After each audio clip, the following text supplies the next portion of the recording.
So ayan, another update naman tayo sa ating Kim Pao. Ang katotohanan dito po sa pag-gym ni Paolo and Kim Chiu sa isang lugar. Sa clip video makikita kung saan ay si Kim nag-gym. At doon sa previous na photos ni Paolo Abilino, same lang sila ng gym at doon sa pader, sa ceiling nila, parehong pareho. As in, walang pagkakaiba talaga. Ibig sabihin, si Kim doon mismo nag-gym sa pinag-gyman ni Paolo. O either, magkasama sila kanina, ang ipinakita lang yung coach ni Paolo Avellino. Guys, wag na kayo magtago. Ang daming kinilig sa inyo. Grabe In fairness naman. Sobrang saya ng mga Kim Pao fans Grabe. Yung ang bilis nila makahanap ng ebidensya. Hindi naman kasi daw nila inaakala na mag-gym sila pareho ni Kim Minsan nga sinusundo pa niya si Kim sa motor doon sa showtime. Diretso sa workout. Aba, sigurado comfortable sila kasi sa isa't isa. At unti-unti na nga nila nire-reveal ang kanilang relasyon.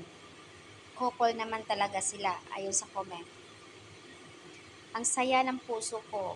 Nakaka-inlove naman talaga ang Kim Pao. Grabe, adik na adik ako sa Kim Pao.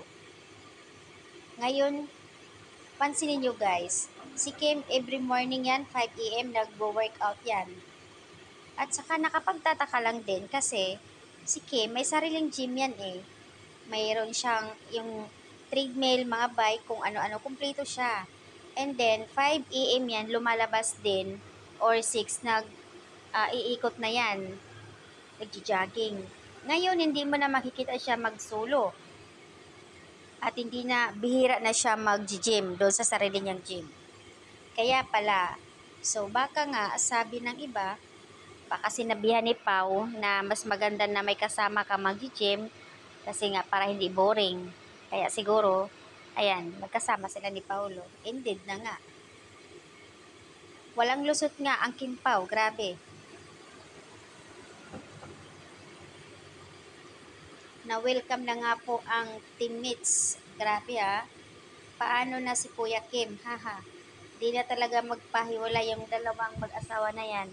Ang daming mga resibo na, kaya good luck sa inyo. Plus more ganap ngayong June sa kanila. Syempre, magkasama lagi. Kaya masaya ang lahat ng mga Kim Pao fans.